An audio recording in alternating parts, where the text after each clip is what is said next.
ए की present as 60% ज़्यादा है बी की प्रेजेंट एज से, और बी और सी की प्रेजेंट एज का जो रेशियो है वो 5:7 है। सी की एज 5 साल बाद ए की प्रेजेंट एज के बराबर हो जाती है। तो डिफरेंस बताना है present age of A B की प्रेजेंट एज का डिफरेंस हमको बताना है। तो इसमें 3 लोग बोले गए हैं, ए है, बी है और सी है। 60% ज़्यादा है ए, इसका मतलब हुआ अगर बी की 5 यूनिट रही है एज, तो 6 पंचे 30 यानी 3 ज़्यादा हो जाएगा, तो ए बनेगा 8x।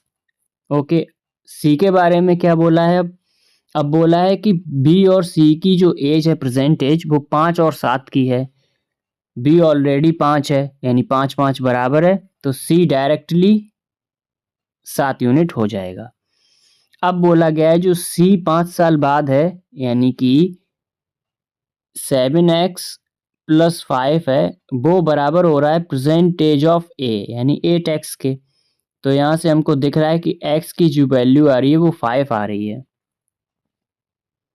अब यहाँ से हमको सारी एज मिल जाएंगी, लेकिन हमसे पूछा क्या है, ए और बी की प्रेजेंट एज का डिफरेंस पूछा है। ए और बी कितना है, 8x और 5x।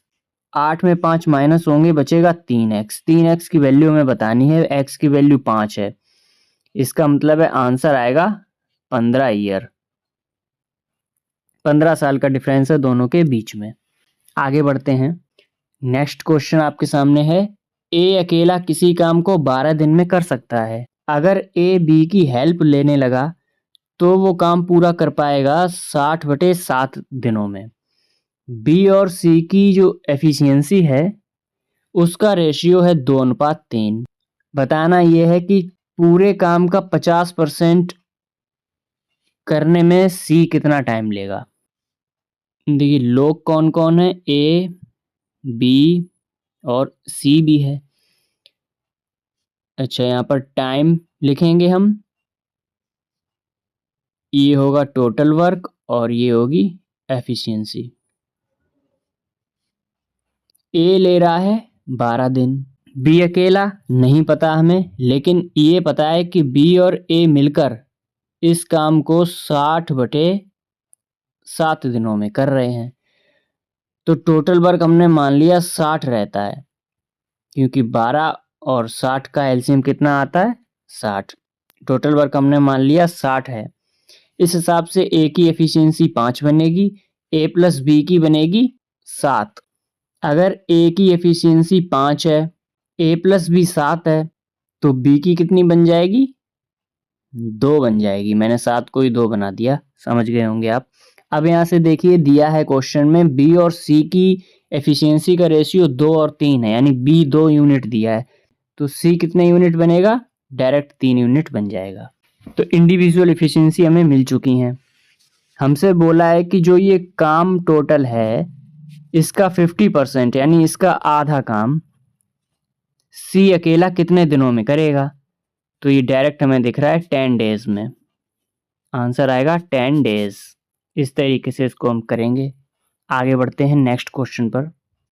इसमें बोला गया है रेशियो की बात हुई है, बोतल की बात हुई है। ओके, शॉप ए और बी के अंदर जो टोटल बोतल बेची गई हैं उनका रेशियो 8:9 है, और बी और सी शॉप में जो बोतलें बेची गई हैं उनका रेशियो 9:10 है, और तीनों का मिलाकर, तीनों जो शॉप हैं ए बी सी, उनका मिलाकर जो एवरेज बन रहा है वो 360 बन रहा है। तो हमें डिफरेंस बताना है कि ए और सी शॉप में जो बोतल हैं उनके बीच में डिफरेंस कितना है। यहाँ से क्लियर आपको एक चीज़ दिख रही होगी कि ए बी और सी का सोल्ड का रेशियो दिया हुआ है डायरेक्ट। ए का है 8 यूनिट, बी का है 9 यूनिट। बी और सी यहाँ भी 9:10 है, इसका मतलब सी बनेगा डायरेक्ट 10 यूनिट है। तो यहाँ पर हम एक्स को कंसीडर करके चलते हैं। ज़रूरत नहीं है, जिनको प्रैक्टिस अच्छी होती है वो नहीं मानते हैं ये सब चीज़ें, लेकिन फिर भी मैं बता के चलूँगा। हमसे बोला है एवरेज की बात करी गई है तीनों को मिलाकर। एवरेज क्या होता है, total sum upon total number. 10 8 18 9 27। यहाँ से हमें पता चला है 27x/3। ये जो एवरेज है ये दिया हुआ है हमें 360 के बराबर। तो यहाँ से 27 9 से 3 बार, 9 से 4 बार 40, 3 से 3 कटा, तो x की वैल्यू हमें यहाँ से दिख गई 40। तो इंडिविजुअल अब सारी वैल्यू यहाँ से निकल कर आ जाएंगी। पूछा क्या है हमसे, डिफरेंस a और c। a है 8x, c है 10x। डिफरेंस कितना दिख रहा है 2x का। इसका मतलब हुआ 4 दूनी 8, 80। डिफरेंस कितना आएगा 80 का। यही आंसर बनेगा। आगे बढ़ते हैं। नेक्स्ट क्वेश्चन आपके सामने है। कोई आदमी है वो कुछ किताबें खरीद रहा है x रुपए ईच, मतलब x रुपए पर बुक उसका प्राइस है। लेकिन जब उसने बेचा उन किताबों को तो 20% के प्रॉफिट पर बेचा है। इसके अलावा उसने जितनी किताबें खरीदी थी उतने ही कैलकुलेटर खरीदे हैं, लेकिन वो x प्लस 250 रुपए में खरीदे हैं। और जब उन कैलकुलेटर्स को बेच रहा है तो 15% के लॉस पे बेच रहा है। अब जो किताब और कैलकुलेटर का सेलिंग प्राइस है उनका रेशियो 16:17 है। तो ईच बुक का सीपी बताना है। ये हुआ सीपी एसपी। ये बात हो रही है बुक की, ये बात हो रही है कैलकुलेटर की। ठीक है, x रुपए सीपी है ईच, उसको बेचा गया है 20% के प्रॉफिट पे। इसको कैसे करते हैं, एक है, एक पर 20% का फायदा होगा तो ये होगा 0.2 का, तो 1.2 बन जाएगा। तो सेलिंग प्राइस बन जाएगी 1.2x। कैलकुलेटर भी सेम क्वांटिटी में लाया है, लेकिन उसका जो कॉस्ट प्राइस है वो x प्लस 250 है। इसको बेचा है उसने 15% के लॉस पे। 15% लॉस का मतलब कितना होता है, 85/100 यानी कि 17/20। 17/20 होता है।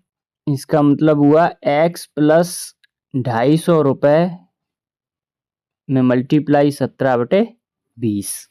अब बोला है बुक का selling price divide by calculator का सेलिंग प्राइस, इनके बारे में बात करी गई है। तो बुक का सेलिंग प्राइस है 1.2x और कैलकुलेटर का सेलिंग प्राइस कितना है, ये है 17x प्लस का 250 मल्टीप्लाई बाई 17। और ये जो 20 है ये मैंने कॉमन लेके मतलब मल्टीप्लाई किया है, एलसीएम बनेगा तो ये ऊपर आके 20 बन जाएगा। ये दोनों का रेशियो इक्वल दिया है 16/17 के क्वेश्चन में। ये रेशियो दिया है हमें। 4 से ये जाएगा 4 बार, 4 से ये जाएगा 5 बार। और देखिए 17 17 और 17 पूरा कैंसिल हुआ। ये है 1.2x और इंटू 5 यानी 12×5 = 60। क्या मतलब हुआ इसका, 6x equals to 4x plus 25×4 = 100 यानी कि 1000। तो यहाँ से हमें x की वैल्यू कितनी दिख रही है, x की वैल्यू दिख रही है हमें 500। यहाँ से हमें x की वैल्यू मिलेगी 500। और हमसे यही पूछा था क्वेश्चन, देखिए क्या पूछा है हमसे, कॉस्ट प्राइस ईच बुक, और यहाँ दिया हुआ है each book cost price x रुपए था। x की वैल्यू पूछी थी। इस तरीके से इसको करेंगे। आगे बढ़ते हैं। नेक्स्ट क्वेश्चन आपके सामने है। कोई वेसल है जिसके अंदर x लीटर प्योर वाइन है। x/5 लीटर प्योर वाइन निकाली गई है और उसको रिप्लेस किया गया है वाटर के साथ। एक प्रोसेस ये हुआ है। उसके बाद इसी प्रोसेस को 3 बार और रिपीट किया गया है। तो मतलब टोटल कितने प्रोसेस हुए हैं, 4। अब बोला है जो लास्ट में, अब इतना कुछ करने के बाद, 4 प्रोसेस होने के बाद फाइनली जो वाइन बची है वो 102.4 लीटर बची है। तो x की वैल्यू बतानी है, यानी इनिशियली कितनी प्योर वाइन थी ये बताना है। इसका सिंपल मेथड होता है, इनिशियली कितनी वैल्यू है x, इसका x/5 निकाला, फिर इसका x/5 निकाला, इसका x/5 निकाला, x/5 निकाला, टोटल कितने प्रोसेस हो गए? 4। ये जो वैल्यू निकल कर आ रही है वो 1024/10 हो जाएगी।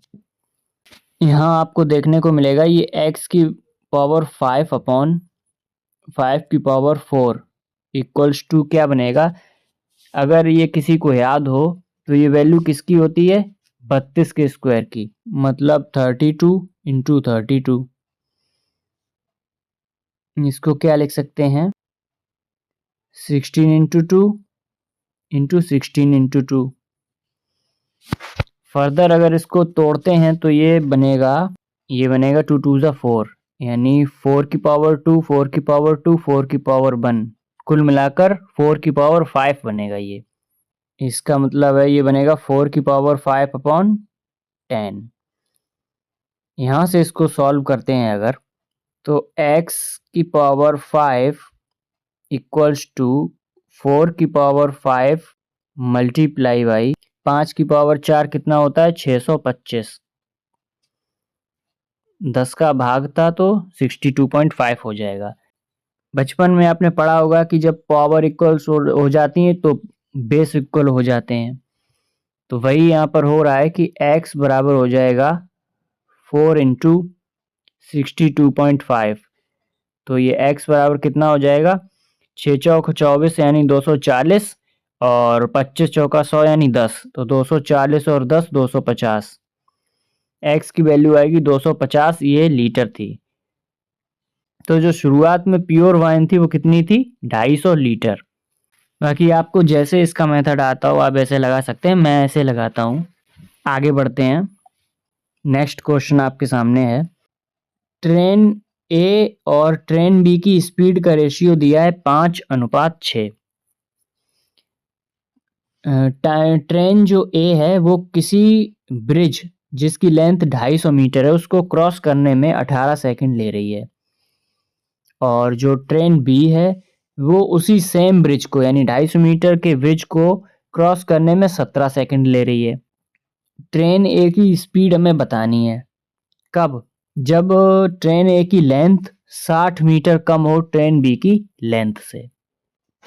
D बराबर ST फार्मूला लगेगा यहाँ पर। तो डिस्टेंस के लिए ब्रिज प्लस ट्रेन ए की लेंथ बराबर हो जाएगा 18 सेकंड में क्रॉस कर रहा है, 5 यूनिट चाल है उसकी। इसी तरीके से सेम ब्रिज को बी ट्रेन पार कर रही है 17 सेकंड में, लेकिन उसकी स्पीड है 6 यूनिट। यहाँ से अगर हम सॉल्व करते हैं तो यहाँ से क्लियर दिखेगा हमें b माइनस ए, ये क्या है? ये ट्रेन की लेंथ है। ये बराबर आएगा 18 पंचे 90 और 17 छक्का 102 यानी कि 12x के बराबर। ये जो 12x है b माइनस ए लेंथ है, यहाँ पर दिया है 60 मीटर छोटी है a। इसका मतलब हुआ b माइनस ए की जगह कितना रख सकते हैं हम? 60। तो यहाँ से x कितना मिल गया हमें? 5। तो हमसे पूछी है स्पीड ऑफ ट्रेन ए, वो कितनी दी हुई है? 5 यूनिट। 5 यूनिट का मतलब 5x। x की वैल्यू कितनी है? 5। ये हो जाएगी 25 मीटर पर सेकंड। किलोमीटर में अगर पूछी होती तो 25 मल्टीप्लाई 18/5 यानी कि 90 किलोमीटर पर घंटा। मीटर में पूछी जाएगी तो 25, किलोमीटर में पूछी जाएगी तो 90। इस तरीके से इसको हम करेंगे। आगे बढ़ते हैं। नेक्स्ट क्वेश्चन आपके सामने है। देखिए, धारा के अनुकूल और प्रतिकूल नाव की जो चाल है उसका सम और उसका डिफरेंस यानी अंतर, इनके बीच में जो रेशियो दिया हुआ है वो 3:1 है। इसको मैं भी समझाऊंगा। आगे बोला है कि टोटल टाइम जो लग रहा है बोट को 140 किलोमीटर अप स्ट्रीम और डाउन स्ट्रीम जाने में, वो 15 घंटे लग रहा है टोटल। तो डाउन स्ट्रीम स्पीड बतानी है बोट की, धारा के अनुकूल चाल बतानी है। देखिए डाउन स्ट्रीम क्या होता है, x प्लस ए, इसमें सम करना है अप स्ट्रीम का x minus a upon downstream x plus a, इसमें डिफरेंस लेना है अप स्ट्रीम, तो x माइनस ए था, माइनस माइनस प्लस ए हो जाएगा। इसका रेशियो हमें दिया हुआ है 3:1, तो ऊपर से ए कैंसिल होके 2x बचेगा, नीचे से x कैंसिल होके 2a बचेगा, 2 से 2 कैंसिल होगा, इसका मतलब है x अपॉन ए बराबर कितना आएगा, 3/1। इसका मतलब हुआ डाउन स्ट्रीम कितना हो जाएगा, x प्लस ए बराबर 3+1 मिलके बनेगा 4 यूनिट। इसी तरीके से अपस्ट्रीम कितना बनेगा, x माइनस ए बराबर 3 में 1 जाएगा, ये बनेगा 2 यूनिट। 2 यूनिट, यूनिट मैंने क्यों लिखा, आगे कंफ्यूजन ना हो इसलिए। अब बोला है टोटल 140 किलोमीटर चलना है, टोटल 15 घंटे लगेंगे। अब जितना जाएगा उतना ही आना है, मतलब डिस्टेंस सेम होगी तो इसको 70-70 बांटा जाएगा, ये अंडरस्टूड है। तो 70 जाना है, पहले तो डाउन स्ट्रीम से चलते हैं तो 4 यूनिट, उसके बाद 70 आना है अप स्ट्रीम 2 यूनिट, टोटल 15 घंटे लग रहे हैं। हमसे पूछा क्या है, डाउन स्ट्रीम स्पीड पूछी है। डाउन स्ट्रीम स्पीड का मतलब हुआ हमसे ये वाली वैल्यू पूछी है, यानी 4u चाहिए हमें। तो 4u कैसे मिलेगा, देखिए यहाँ तो 4u बना हुआ है, यहाँ 4u बना लेते हैं। कैसे बनेगा, 2 से गुणा 2 से भाग करके, तो ये बनेगा 70/4u प्लस 2 से गुणा 140, 2 से भाग 4u बराबर में 15। अब ये बनेगा 210 equals to 4u multiply by 15। 15 से ये जाएगा 14 बार, कि 4u की वैल्यू कितनी आ रही है, 14, जो कि हमारा आंसर रहेगा। इस तरीके से इसको हम सॉल्व करेंगे। पहला क्वेश्चन आपके सामने है, तो हमें पहले देखना होगा इसमें कि लॉजिक क्या चल रहा है। यहाँ पर हमें देखने में लग रहा है कि ये डिफरेंस पे ही बेस्ड क्वेश्चन है, तो अगर ऐसा है तो डिफरेंस अगर हम इसका लेते हैं तो ये हमें दिखेगा 55 का डिफरेंस हमें दिख रहा है। आगे अगर इसको चेक करते हैं तो ये 85 का डिफरेंस हमें दिखेगा। आगे इसको चेक करते हैं अगर, तो ये दिखेगा 5, 4 और 1, 145 का। आगे अगर इसको चेक करते हैं तो ये दिखेगा 5, 6, 2, 265 का अंतर दिख रहा है।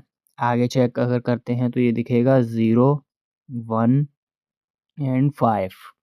यहाँ से अगर हम कुछ लॉजिक बनाना चाहेंगे तो इसको तो हम 11x5 देख सकते हैं, इसको 17x5 देख सकते हैं, लेकिन फिर आगे मामला बिगड़ रहा है क्योंकि कोई सीक्वेंस वैसा नहीं बन रहा है।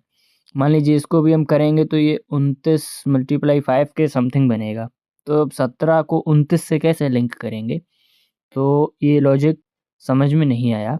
आगे हम एक काम कर सकते हैं, डबल डिफरेंस देखते हैं। तो ये हमें डिफरेंस दिख रहा है 30 का, आगे ये डिफरेंस दिख रहा है 8, 6, 14 यानी 60 का।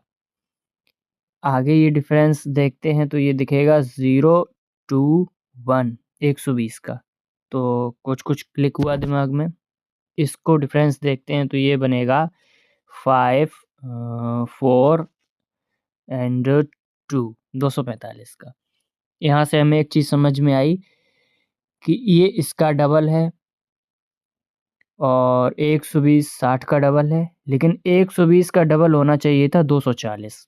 अब यहाँ पर देखिए ये लास्ट टर्म गलत हुई है, इसका मतलब है ये इसकी वजह से गलत हुई होगी। तो इसका मतलब ये होगा कि ये जो 1445 है ये हमारी रॉन्ग टर्म बनेगी। तो डबल डिफरेंस पे आसानी से ये हो रहा है। आगे बढ़ते हैं, नेक्स्ट क्वेश्चन है आपके सामने। इसमें अगर हम देखना चाहें तो ये वैल्यू बड़ी होती जा रही है, तो मल्टीप्लाई चेक करते हैं तो 25 दूनी 50 होता है, प्लस का 2 हमें दिख रहा है। अच्छा ये देखते हैं अगर, तो 5 तिया 15 यानी कि 3 गुना हो रहा है 150, 156 होगा 3 गुना। उसके बाद बचता है 13 एक्स्ट्रा 1 बच रहा है, और ये देखिए ये 5 गुना होकर 5 ऐड हो रहा है। इसको अगर देखें तो 6 पंचा 30, 6 दूनी 12, 6 तिया 18, 1 19। तो ये भी हमें दिख रहा है कि ये 6 गुना होकर 6 ऐड हो रहा है। इससे हमें एक चीज़ समझ में आई है, जो ये 25 और 52 है, ये बिल्कुल ठीक है, यहाँ कोई गलती नहीं है। ये और ये दोनों भी ठीक हैं। 640 भी ठीक रही है। अगर 640 गलत होता तो ये 3205 नहीं आ पाता। तो यहाँ से एक चीज़ क्लियर हो गई कि 169 ये हमारी रॉन्ग टर्म रहेगी। आंसर बनेगा 169। इस तरीके से इसको हम सॉल्व कर सकते हैं। आगे बढ़ते हैं। क्वाड्रेटिक इक्वेशन का क्वेश्चन है ये। इक्वेशन क्या बोल रही है पहली? तो पहली इक्वेशन है 5x स्क्वायर माइनस का 23x प्लस का 24 बराबर 0। इसको सॉल्व करेंगे अगर, तो 24 पंचे कितने होते हैं? 120। 120 के हमें ऐसे फैक्टर करने हैं जो जोड़ने पर 23 आए। साइन की बात करें तो माइनस प्लस दिया है तो चेंज होकर प्लस प्लस बन जाएंगे। 120 कब आता है? 15 अट्ठे 120 होता है। 15 और 8 को जोड़ते हैं तो 23 मिलता है। तो इसके सीधे सीधे फैक्टर हमें दिख गए, 15 और 8। ध्यान रखना है कोफिशिएंट 5 है, उसको अभी हम बाद में लिखेंगे। दूसरी इक्वेशन की बात करते हैं तो बाई स्क्वायर माइनस का 8y प्लस का 15 बराबर 0 है। माइनस प्लस है तो चेंज होकर प्लस प्लस साइन बन जाएंगे। 15 के ऐसे फैक्टर करने हैं जोड़ने पर 8 आए। 5 और 3, 5 3 8 और 5 3 15। यहाँ पर कोई कोफिशिएंट नहीं है तो कोई मतलब नहीं है। इसका मतलब हम क्या करते हैं, अब जो x का कोफिशिएंट होता है एक्स स्क्वायर का, उसको बाई वाले से मल्टीप्लाई कर देते हैं। ऐसा करने पर बाई के कितने बनेंगे फैक्टर? 15 और 25। तो x के फैक्टर हमारे सामने ये हैं, बाई के फैक्टर हमारे सामने ये हैं। क्या दिख रहा है हमको? हमें दिख रहा है कि बाई का 25 x के 15 8 से भी बड़ा है, और बाई का 15 x के 15 के बराबर है और 8 से बड़ा है। इसका मतलब बाई बराबर और बड़ा है x से। ये इसका सॉल्यूशन बनेगा। आगे बढ़ते हैं। इस क्वेश्चन में क्या दिया गया है देखिए। पहली इक्वेशन क्या है? 266 के फैक्टर करने हैं, जोड़ने पर हमें 33 चाहिए। यहाँ पर ये तो हमें दिख रहा है कि x के जो चेंज होकर साइन बनेंगे वो प्लस प्लस ही बनेंगे। तो 133 दूनी होते हैं 266, और 133 होता है 19 सत्ते 133। यहाँ से हमें फैक्टर मिल गए 19 और 14। अगर इनको ऐड करते हैं तो कितना आएगा? 33 आएगा। इसका मतलब हुआ एक्स के फैक्टर हो गए 19 और 14। अब बात करते हैं दूसरी इक्वेशन। यहाँ अगर बात करते हैं तो बाई के फैक्टर क्या बनेंगे? तो माइनस प्लस है तो साइन तो हमें प्लस प्लस लेने ही हैं। 156 के फैक्टर करने हैं, जोड़ने पर हमें 25 चाहिए। तो 156 को हम क्या लिख सकते हैं? 78 मल्टीप्लाई 2। 78 को लिख सकते हैं 39 मल्टीप्लाई 2 मल्टीप्लाई 2। अच्छा 39 को लिख सकते हैं 13 तिया 39, 13 तिया 39, और ये 2 2 4 हो जाएगा। यहाँ हमें मिल गया फैक्टर कि 13 और 12, 13 और 12 फैक्टर होंगे। ऐसे निकाल सकते हैं। किसी को टेबल अच्छे से आते हैं तो डायरेक्ट भी निकाल सकता है कि 13 × 12 156 होता है। तो फैक्टर हमें मिले हैं 13 और 12। कंपेयर करते हैं तो x का 19 जो है वो दोनों से बड़ा है 22 के फैक्टर से, और x का जो 14 है वो दोनों से बड़ा है 22 से। इसका मतलब हुआ x बड़ा है 22 से। तो आंसर क्या बनेगा? Option number 1। इस तरीके से इसको कर सकते हैं। आगे बढ़ते हैं। इसमें एक सीरीज आपको दी हुई है, उसके बाद पूछा है कि आपको चौथा टर्म बताना है सीरीज सेकंड का। और सीरीज सेकंड बनेगी कैसे? तो जो फर्स्ट टर्म है उस सीरीज का वो पी स्क्वायर से शुरू होगा। जो हमें सीरीज 1 में दिया है ये पी स्क्वायर यहाँ से, और फिर जो पैटर्न बनेगा वो इसी सीरीज 1 को फॉलो करेगा।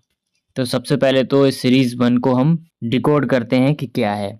तो 40 और 63 में डिफरेंस कितने का है? 23 का। 63 और 92 इसमें डिफरेंस देखेंगे अगर तो ये आएगा 29 का। अब इसके आगे हम फाइंड नहीं कर सकते हैं क्योंकि वेरिएबल आ रहे हैं दोनों में। यहाँ से हमें एक चीज़ यहाँ पर क्लिक हो गई होगी बच्चों को बहुत सारे, कि इसमें हुआ क्या है। ये आपको दिख रहा होगा, ये प्राइम नंबर है, 29 भी प्राइम नंबर, एक कंसेक्यूटिव प्राइम नंबर की सीरीज चल रही है। तो यहाँ से हमें शुरुआत करनी है सीरीज बनाने की, कि 23 हो गया, 29 हो गया। नेक्स्ट प्राइम नंबर कौन सा होता है? नेक्स्ट प्राइम नंबर आता है 31। 31 के बाद नेक्स्ट प्राइम नंबर है 37, और उसके बाद प्राइम नंबर आएगा 41। शुरुआत करते हैं 92 में। अगर हम 31 ऐड करते हैं, 92 में अगर 31 ऐड किया तो ये बनेगा 123, 123 बनेगा। 123 की वैल्यू क्या दी हुई है? पी स्क्वायर प्लस 2, इसकी जगह 123 आएगा। तो यहाँ से हमको पी स्क्वायर कितना मिल रहा है? 121 मिल रहा है। पी स्क्वायर की वैल्यू में कितनी मिल गई? 121। इस पी स्क्वायर 2 की जगह पर 123 है, तो 123 में अगर हम इस 123 में अगर हम नेक्स्ट 37 प्राइम नंबर ऐड करते हैं तो ये बनेगा 061, 160 बनेगा। ये 160 किसकी जगह आया है? ये आया है 10 क्यू स्क्वायर की जगह। तो यहाँ 0 से 0 कैंसिल, तो इस क्यू स्क्वायर की वैल्यू हमें मिल रही है 16। अब नेक्स्ट इसको चेक करना है हमको, वो ये करना है कि 10 क्यू स्क्वायर इसकी वैल्यू आ रही थी 160। तो 160 अगर हम 41 में ऐड करते हैं तो ये 201 आना चाहिए, जो कि आ रहा है। इसका मतलब है सीरीज हमारी बिल्कुल ठीक है। कंसेक्यूटिव क्रमागत प्राइम नंबर इसमें सीरीज में बनेंगे। अब हमें सारी वैल्यू मिल चुकी हैं। बात हमसे सेकंड सीरीज में की गई है पी स्क्वायर की, तो हमें सिर्फ पी स्क्वायर की वैल्यू से मतलब है। तो पी स्क्वायर की वैल्यू कितनी आ रही थी? 121। शुरुआत करते हैं, पी स्क्वायर से स्टार्ट करनी है हमें सीरीज, यानी कि 121 से स्टार्ट करनी है। इसमें जोड़ना है नेक्स्ट प्राइम नंबर 23, तो ये बनेगा 144। नेक्स्ट प्राइम नंबर होता है 29, तो 9 और 4 13, 4 2 6 1 7, 173 बनेगा नेक्स्ट नंबर। इसमें नेक्स्ट 31 ऐड होगा तो ये बनेगा 204। नेक्स्ट इसमें ऐड होगा 37। पूछा क्या है हमसे? पूछा है हमसे फोर्थ टर्म पूछी है, ठीक है। तो पहली टर्म बनेगी 121, दूसरी टर्म 144, तीसरी टर्म 173, चौथी टर्म 204, जो कि हमारा आंसर रहेगा। इस तरीके से इसको करेंगे। आगे बढ़ते हैं नेक्स्ट क्वेश्चन पर। नेक्स्ट क्वेश्चन आपके सामने है, ये क्वाड्रेटिक इक्वेशन का क्वेश्चन है। इक्वेशन 1, इक्वेशन 2 दी हुई हैं। दो इक्वेशन दी हुई हैं, x और y की वैल्यू बताई गई हैं कि x जो है वो आपका स्मॉलर रूट है इक्वेशन 1 का, y जो है वो ग्रेटर रूट है इक्वेशन 2 का। तो रिलेशन बताना है x y में। पहली इक्वेशन क्या दी हुई है कि 3 minus 17/a plus 22/a square equals to 0। A square से पूरे में मल्टीप्लाई कर देते हैं अगर, तो ये आएगा 3a स्क्वायर माइनस का 17a प्लस का 22 बराबर 0। यहाँ से a के दो फैक्टर आने हैं, दोनों होंगे पॉजिटिव, क्योंकि माइनस और प्लस है तो चेंज होकर साइन बनता है प्लस प्लस।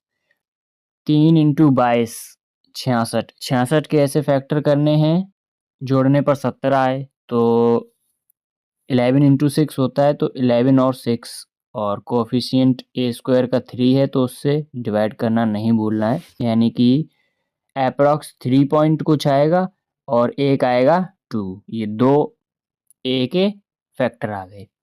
तो x की जो बात हुई है, स्मॉलर रूट ऑफ इक्वेशन 1, यानी कि x बराबर 2 आया है यहाँ से।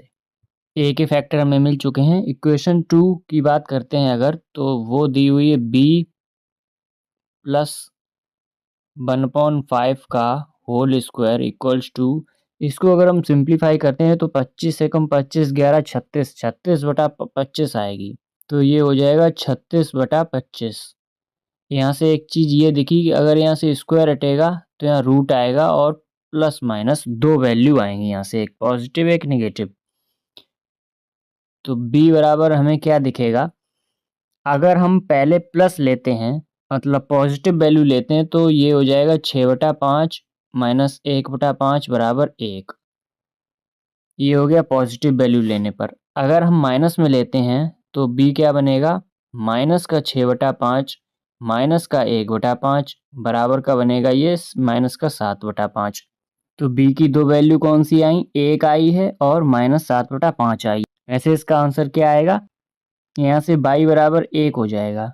ग्रेटर रूट ऑफ इक्वेशन 2 है बाई, तो यहाँ से ऑप्शन नंबर 1 बिल्कुल ठीक है। नवीन को 80 नंबर मिले हैं किसी एग्जाम में और वो x% से फेल हो गया। प्रवीण को 120 नंबर मिले हैं उसी एग्जाम में और उसको x प्लस 10% नंबर ज़्यादा मिले हैं जो भी पास मार्क्स रहे होंगे उससे। टोटल जो एग्ज़ाम था वो 200 नंबर का था। रिंकू ने 7x% नंबर पाए हैं उस एग्ज़ाम में, तो बताना है कि रिंकू ने कितना स्कोर किया है। देखिए नवीन के जो 80 नंबर हैं उसमें अगर x% जो फेल हुआ है वो भी जोड़ दिए जाएं तो वो पास हो जाएगा।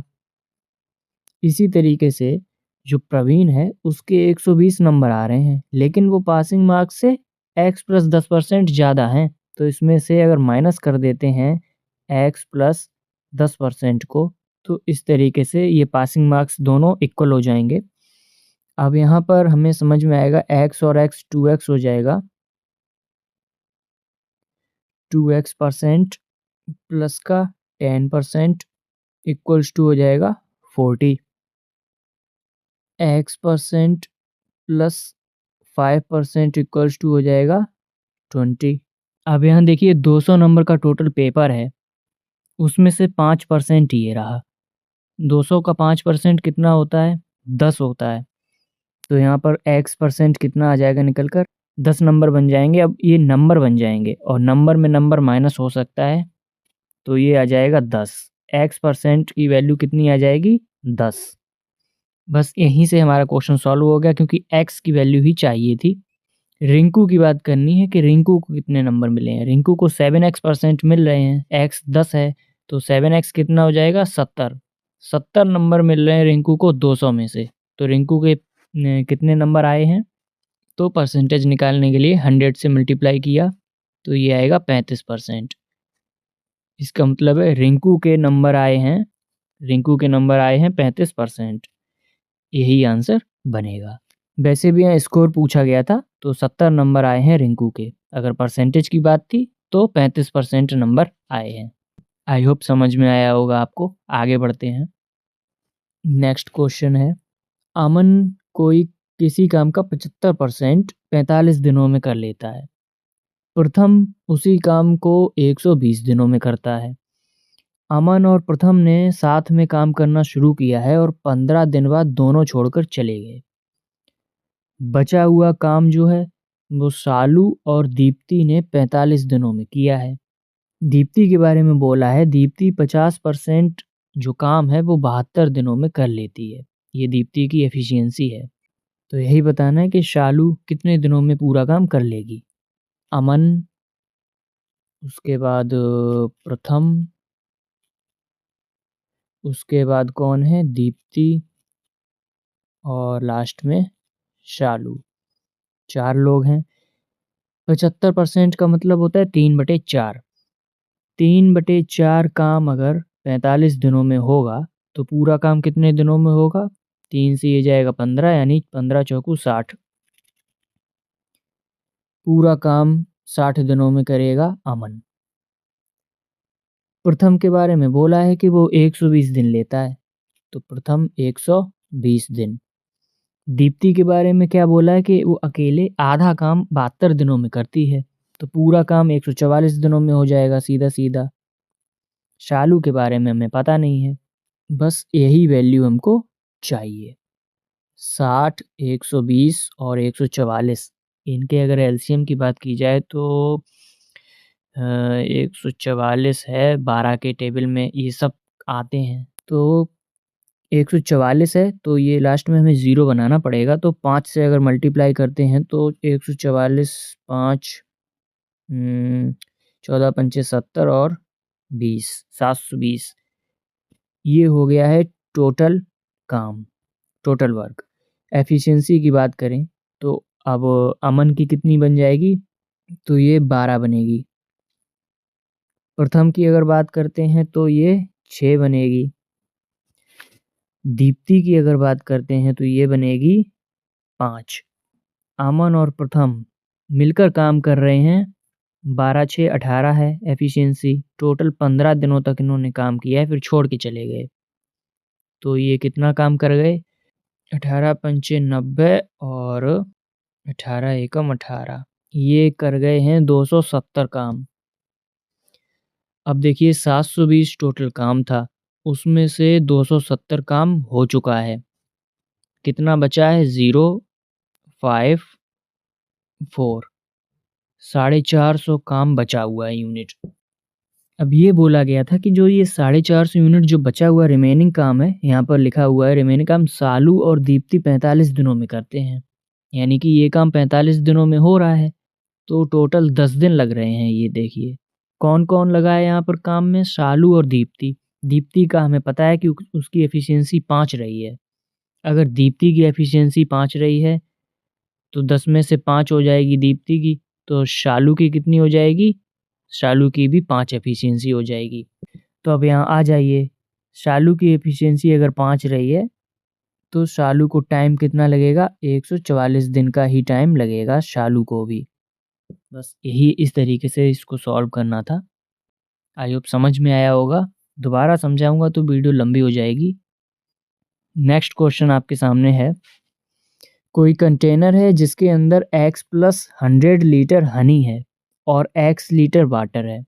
x प्लस 20 लीटर वाटर और x लीटर हनी ऐड कर दिया इसी मिक्सचर में, तब जो हनी और वाटर का रेशियो है अनुपात 5:3 बन जाता है।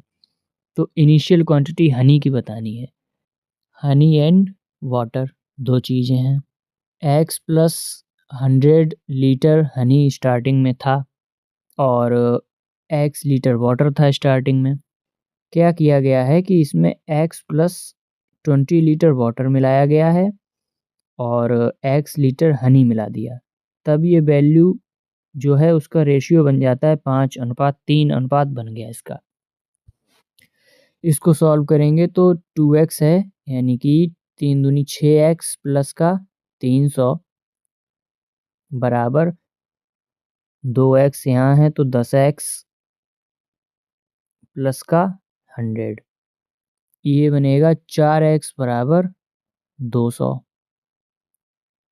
तो x की वैल्यू कितनी आएगी? 50। x की वैल्यू आ गई है 50, यानी कि 50 लीटर।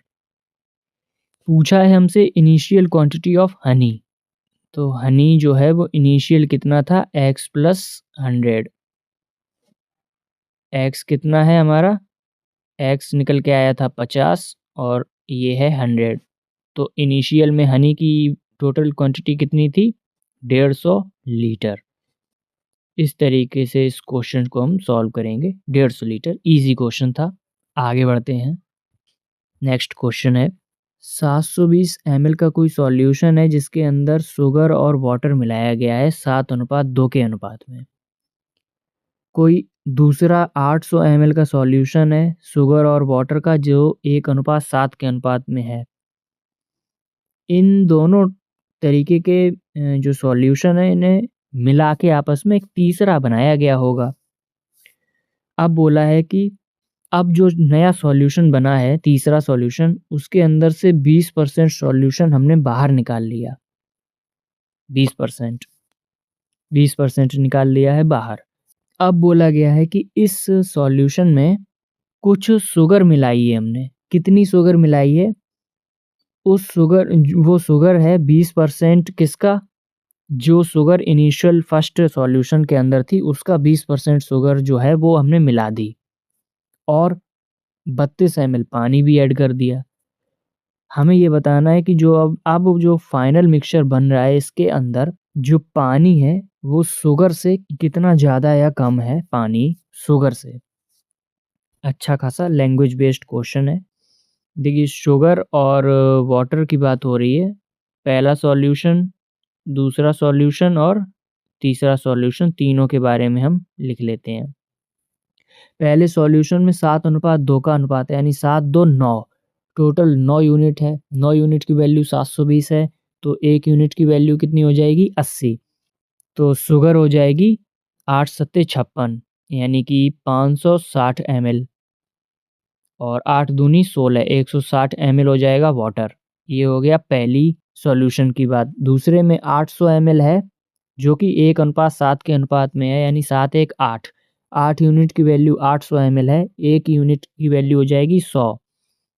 तो इसमें शुगर हो जाएगी 100 ml और 700 ml हो जाएगा वाटर।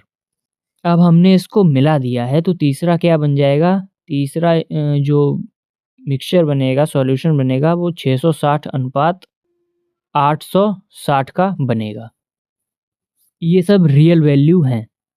देखिए अब ये जो नया सॉल्यूशन बना है तीसरा वाला, इसके अंदर से 20% हमने बाहर निकालना है सॉल्यूशन। 660 का 20% कितना होता है? 66 दूना यहाँ से 132 ml बाहर निकलेगा और 86 दूनी कितने होते हैं? तो 8 दूनी 16 और 6 दूनी 12, 172। यहाँ से 172 ml बाहर निकलेगा। तो अब शुगर और वाटर की रियल वैल्यू कितनी रह जाएगी?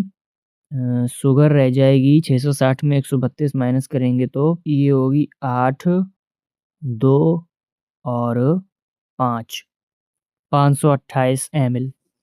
वाटर कितना हो जाएगा? ये होगा 8, 8, 6। ये रियल वैल्यू फाइनली बची हुई हैं। इसके अंदर क्या किया गया है? 20% शुगर मिलाई गई है जो इनिशियली पहले थी। तो पहले वाले सॉल्यूशन में 560 ml शुगर थी, ये हमें पता है। तो 560 का 20% होता है 56 दूना 112। इसमें 112 ml और ऐड हो गई और कितना क्या ऐड किया है? 32 ml वाटर ऐड किया गया है। तो इसमें 32 ml वाटर ऐड कर देते हैं। अब देखिए क्या होगा टोटल। ये हो गया 8 2 10, 2 1 3 1 4, 5 और 1 6 रेशियो 8 2 10, 8 4 12 और ये हो जाएगा 7। ये है फाइनल वैल्यू। अब यही पूछा है कि वाटर जो है वो शुगर से कितना ज़्यादा है। तो हमें दिख रहा है 60 ये है, 20 ये है, 80 ml ज़्यादा है। यही आंसर बनेगा। तो मज़ेदार क्वेश्चन था ये। मुझे तो मज़ा आया इसमें और थोड़ी सी कैलकुलेशन ये तो होगी। आई होप पसंद आया होगा। कोई दुकानदार है जो किसी पेन ड्राइव को 600 रुपये में खरीद के लाता है, लेकिन उस पेन ड्राइव का जो मार्क प्राइस यानी अंकित मूल्य है वो 960 रुपये है। अब वो दुकानदार उस पेन ड्राइव को किसी डिस्काउंट पर बेच रहा है यानी छूट दे रहा है कुछ। इस लेन देन में उसको जो प्रॉफिट हो रहा है वो उस डिस्काउंट परसेंट से 40% ज़्यादा है। तो हमें उस डिस्काउंट परसेंट की वैल्यू बतानी है कि वो डिस्काउंट कितने का दिया था। फॉर्मूला एक आप जानते होंगे, वो होता है mark price upon cost price equals to 100 plus profit percent divide by 100 minus discount percent. ये एक फॉर्मूला होता है, इसी को मैं यूज करने वाला हूँ। सबसे पहले बोला गया है कि जो प्रॉफिट परसेंट है वो डिस्काउंट से 40% ज़्यादा है।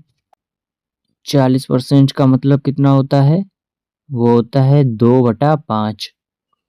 इसका मतलब हुआ प्रॉफिट और डिस्काउंट परसेंटेज की बात हो रही है यहाँ पर। ये कितना बनेगा? अगर डिस्काउंट 5 यूनिट है, 5 पे 2 ज़्यादा होके हो जाएगा 7x प्रॉफिट। अब हमने जो पढ़ा है फॉर्मूला वो यहाँ पर लगाते हैं। मार्क प्राइस दिया हुआ है 960 रुपये, कॉस्ट प्राइस दिया हुआ है हमें 600 रुपये, equals to 100 plus profit percent. Profit percent कितना है? 7x है, divide by 100 minus discount percent कितना है? 5x है। 12 से ये जाएगा 8 बार और 12 से ये जाएगा 5 बार। क्रॉस मल्टीप्लाई कर लेते हैं, ये आएगा 800 माइनस का 8 पंचे 40x बराबर में 500 प्लस का 7 पंचे 35x। ये 40 उधर जाएगा तो प्लस का हो जाएगा, तो ये बन जाएगा 75x बराबर का 8 में 5 जाएंगे 300। 25 से जाएगा ये 3 बार, ये जाएगा 12 बार, यानी x की वैल्यू हमें यहाँ से दिख रही है 4।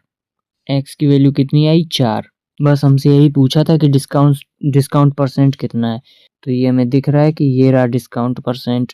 कितना है वो है 5x%, यानी कि 5 में गुणा करेंगे 4 का, तो डिस्काउंट परसेंट कितना है? 20%। यही आंसर बनेगा। ये बहुत ही सिंपल मेथड है। इतना लिखना इसलिए पड़ता है क्योंकि हर तरीके के बच्चे होते हैं, लेकिन फिर भी मैं कोशिश करता हूँ कि एक बार में ही अच्छे से एक्सप्लेन कर दूँ। इस तरीके से ये लगेगा। तो बताइए इस मेथड से अगर किसी ने लगाया हो तो कमेंट में। आगे बढ़ते हैं हम। नेक्स्ट क्वेश्चन में बोला गया है कि किसी भी एक वृत्त है जिसकी परिधि 300 सेंटीमीटर है और कोई ट्रेपेजियम है। ट्रेपेजियम जानते हैं आप, समलंब चतुर्भुज होता है इस तरीके से। उसकी दो जो समांतर रेखाएं हैं, समांतर साइड हैं, उनके बीच में अंतर क्या है? 100 सेंटीमीटर का। सीधा ये दिया हुआ है और बोला है कि जो दोनों समांतर रेखाएं हैं, भुजाएं हैं, उनकी लंबाई का जो रेशियो है, अनुपात है, वो 4:5 है। हमें उस समलंब चतुर्भुज की हाइट बतानी है। जब उस समलंब चतुर्भुज का जो एरिया है, क्षेत्रफल है, वो उस वृत्त के एरिया का 1.5 गुना हो तब। अच्छा क्वेश्चन है, देखिए। पाई की वैल्यू हमें 3 दी हुई है, ये ध्यान रखना है। पाई की वैल्यू हमें अपने मन से नहीं लेनी है, 3 दी हुई है। वृत्त की परिधि क्या होती है? 2πr लिख लेते हैं हम, 2πr, जो कि हमें 300 सेंटीमीटर दी हुई है। पाई की वैल्यू 3 हो जाएगी तो 3 दूनी 6 बनेगा। 6r बराबर 300 है तो r बराबर बनेगा 50 सेंटीमीटर। यहाँ से हमें रेडियस मिल गई है, यानी त्रिज्या मिल गई है। अब वृत्त का यहाँ से क्षेत्रफल निकाल लेते हैं। एरिया कितना होगा सर्कल का? वो होता है πr²। पाई r², इसका भी 1.5 गुना, इसका भी 1.5 गुना। ये क्या बन जाएगा?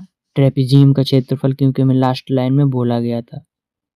तो ये ट्रेपेजियम का क्षेत्रफल बनेगा 15 तिया 45 इंटू 50 इंटू 5, ये बनेगा एरिया। आगे बोला है कि जो दो पैरेलल भुजाएं हैं, समांतर भुजाएं, उनका अनुपात 4 और 5 का है। 4 और 5 में अंतर कितने का होता है? 1 यूनिट का। उसकी वैल्यू हमें दी हुई है कि कोई एक भुजा है वो दूसरी भुजा से 100 सेंटीमीटर कम है। इसका मतलब अंतर 100 का दिया हुआ है, तो 1 यूनिट अगर 100 के बराबर है तो एक भुजा बनेगी 4, यानी 400 सेंटीमीटर की। दूसरी भुजा बनेगी S2 500 सेंटीमीटर की। यहाँ मैं एक काम कर रहा हूँ, इस चीज को मैं उठा के यहाँ लिखूंगा थोड़ा रफ करके। ट्रेपीजियम का एरिया क्या होता है? वो होता है 1/2 जो समांतर भुजाएं हैं उनका योग यानी सम मल्टीप्लाई बाई हाइट, और हाइट हमें निकालनी है। इसके बारे में क्या बोला गया है कि ट्रेपीजियम का एरिया है कितना? वो है सर्किल का 1.5 गुना, यानी 1.5 इंटू सर्किल का आया था पाई आर स्क्वायर यानी 50 इंटू 50, और ये 2 उठ के यहाँ मल्टीप्लाई हो जाएगा। इसका मतलब इसमें 2 का मल्टीप्लाई और कर देंगे। डिवाइड कितना हो जाएगा? S1 प्लस S2 का। S1 400 S2 500 यानी टोटल 900 का डिवाइड लग जाएगा, बराबर में आएगा H। अब इसको हम सॉल्व करते हैं। दोनों जीरो से ये दोनों जीरो कैंसिल हो गए। यहाँ हमें टोटल क्या दिख रहा है? ये दिख रहा है हमें 2 इंटू 5 इंटू 5 इंटू 1.5 और मल्टीप्लाई 3 है, डिवाइड में 9 है। इसको जब सॉल्व करेंगे तो 15 दूनी 30 यानी 3 और 3 3 जा 9 से 9 पूरा कैंसिल हो गया। H बराबर कितना दिख रहा है? 5 5 जा 25 सेंटीमीटर। तो उस ट्रेपीजियम की हाइट कितनी आई है? 25 सेंटीमीटर। इस तरीके से इसको करेंगे। कोई क्वेश्चन अगर आपको समझ में नहीं आता है दोबारा ज़रूर देख लें। दोबारा अगर समझाता हूँ तो वीडियो बहुत लंबी हो जाएगी। आगे बढ़ते हैं हम। नेक्स्ट क्वेश्चन है। इस क्वेश्चन में बोला गया है कोई बी है जिसके नंबर 87.5% हैं एम के तुलना में, और कोई एन है वो 20% ज़्यादा स्कोर कर रहा है बी से, और जो कोई ए है वो 12.5% ज़्यादा स्कोर कर रहा है एम से, और ए का जो स्कोर है वो 44% ज़्यादा है डी के स्कोर से। डी और एम के स्कोर में अंतर दिया है 140 का, तो एन का स्कोर हमें बताना है। बी का और एम का रेशियो दिया हुआ है हमें 87.5% का, मतलब बी 7 यूनिट है, एम 8 यूनिट है।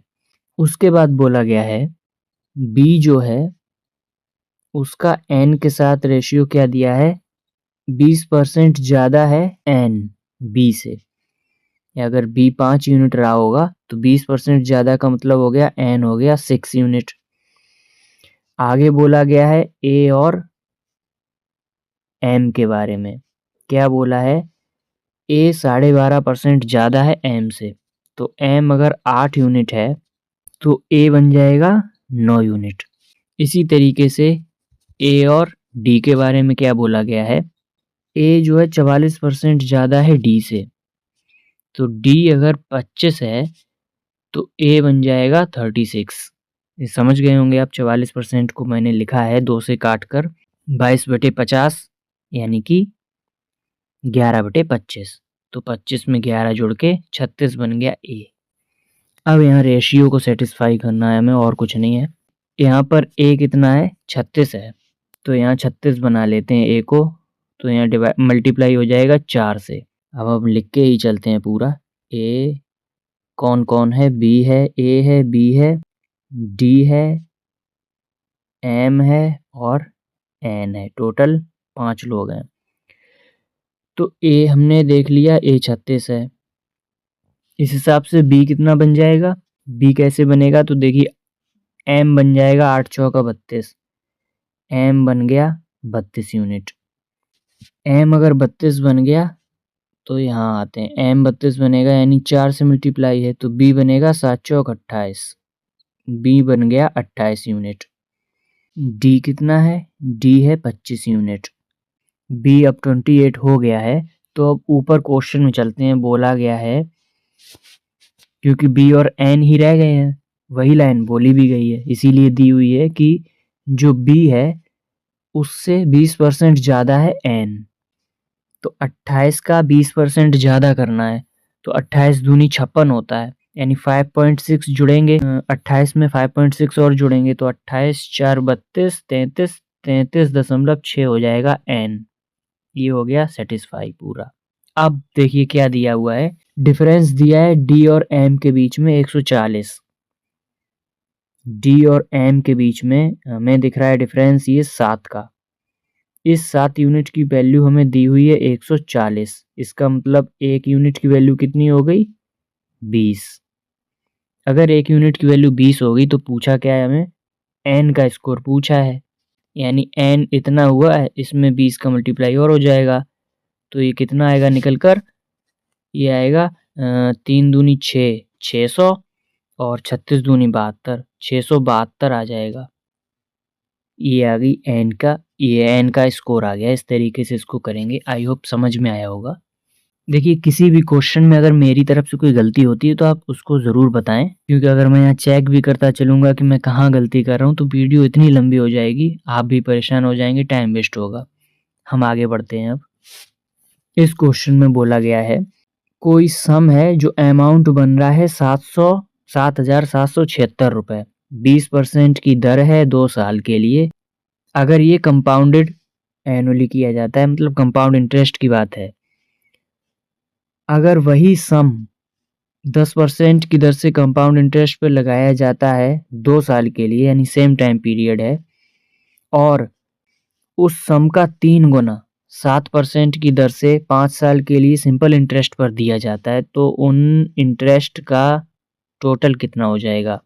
मतलब देखिए क्या बोला है, तो 20% 2 साल के लिए कंपाउंड कितना हो जाएगा, 20 plus 20 plus 20 into 20 divide by 100 यानी 44%, यानी कि 144% की वैल्यू हमें दी हुई है, क्योंकि वो सम अमाउंट बन रहा है 7776। अगर इसको हम 12 से डिवाइड करते हैं तो 12% की वैल्यू कितनी आ जाएगी, 12 छक्के 72, 12 चौके 48, 9 12 अट्ठे 96। अब फिर 12 से अगर इसको हम करते हैं तो ये बनेगा 12 पंचे 60, 12 चौका 48, और अगर 2 जीरो और लगा देते हैं तो ये बन जाएगा प्रिंसिपल। कितना बना है, 5400 रुपये। हमने यहाँ से प्रिंसिपल निकाल लिया। आगे बोला है कि अगर यही सम 10% की दर से 2 साल के लिए फिर से लगाया जाए, ये बोला गया है कि 5400 रुपये हैं, इनको हमने लगाया है 10% की दर से 2 साल के लिए। 10% 2 साल का CI हो जाए 21% होता है, यानी कि हमें इसका 21% चाहिए होगा। एंड जो सम है हमारा 5400, इसका 3 गुना करना है, और 7% की दर से 5 साल का SI, यानी 7 पंचे 35। तो हमने एक काम किया, इसको हमने कॉमन ले लिया 5400 को, और इसका 3 गुना करना था तो 3 बचा है, मल्टीप्लाई 7 पंचे 35 बचा है, और डिवाइड बाई 100 बचा है। ये चीज़ आपको समझ में आई? अगर नहीं आई तो मैं देखिए फिर से बताता हूँ। एक बार 5400 पूरा इसके साथ है, वो CI वाली कहानी है। उसके बाद एंड के बाद की जो स्टोरी है कि 3 गुना सम, यानी 5400 का ये 3 गुना, तो दोबारा से लिखते हैं हम। तो मैंने पूरा 5400 एक बार में कॉमन ले लिया है।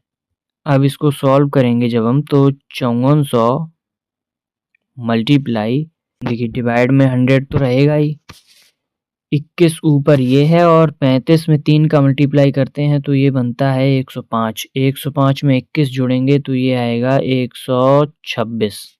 2 जीरो से 2 जीरो कैंसिल हो गए, तो जो टोटल इंटरेस्ट बनेगा वो अभी यहाँ में क्या दिख रहा है, वो दिख रहा है 54 मल्टीप्लाई 126।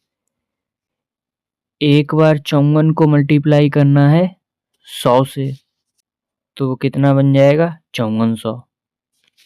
और उसमें जुड़ेगा क्या कि 54 को 26 से करना है मल्टीप्लाई, तो वो हम अभी कर लेते हैं कि 6 चौका 24 कैरी 2, 6 पंचे 30, 4 दूनी 8, 38 और 2 40 कैरी 4, 5 दूनी 10, 4 14। ये अगर जब हम ऐड करते हैं तो ये आएगा 4086, 6804 रुपये। आई होप यहाँ पर दिख रहा होगा आपको, 6804 रुपये टोटल इंटरेस्ट रहेगा। आगे बढ़ते हैं हम, कोई गलती हो ज़रूर बताएं। नेक्स्ट क्वेश्चन है, इसमें बोला है रोहित, उसकी वाइफ और उसकी बेटी इन तीनों की एज का सम कब? 6 साल बाद और उसका आधा मिलाकर 41 साल बनती है। 8 साल बाद जो डॉटर है वो आधी हो जाएगी वाइफ की प्रेजेंट एज के टाइम पर, और रोहित 18 साल बाद अपनी वाइफ की एज के बराबर हो जाएगा जब वो उसकी वाइफ की एज 10 साल बाद देखी जाए। तो डॉटर की एज बतानी है 3 साल बाद की। देखिए इसमें ये बोला गया है मेन चीज, रोहित है प्लस उसकी वाइफ है प्लस उसकी डॉटर है। 6 साल की बात हो रही है तो 6 साल तीनों बढ़ेंगे, 6 6 6 यानी टोटल 18 बढ़ानी है। मेन चीज ये थी। उसके बाद बोला इसका आधा, जो कि यहाँ बोला है स्टार्टिंग में, ये जब हो रहा है ये बराबर 41 साल हो जाएगा। इसको सॉल्व करेंगे जब तो r plus W plus D equals to हो जाएगा 41 दूनी 82, 82 में 18 माइनस करेंगे तो ये आएगा 64। ये इक्वेशन बन रही है। आगे अब बोला है डॉटर की 8 साल बाद की उम्र जो है वो बराबर हो रही है half of present age of wife. तो यहाँ से वाइफ की एज कितनी हो जाएगी? 2 इंटू डॉटर प्लस 16। अगली इक्वेशन है रोहित की एज 18 साल बाद वाइफ की एज 10 साल बाद के बराबर हो जाएगी। तो यहाँ से रोहित की एज कितनी बनेगी? वाइफ की एज माइनस में 8, माइनस 8 इसलिए हुए 18 उधर जाएगा तो 10 में 18 माइनस माइनस 8। यहाँ पर देखिए एक ये इक्वेशन है, एक ये इक्वेशन है, दो इक्वेशन हो रही हैं। क्योंकि हमें डॉटर की एज निकालनी है तो हमें आर और डब्लू यहाँ से एलिमिनेट करने हैं। डब्लू की वैल्यू ये रही, आर की वैल्यू ये रही, दोनों रखेंगे हम।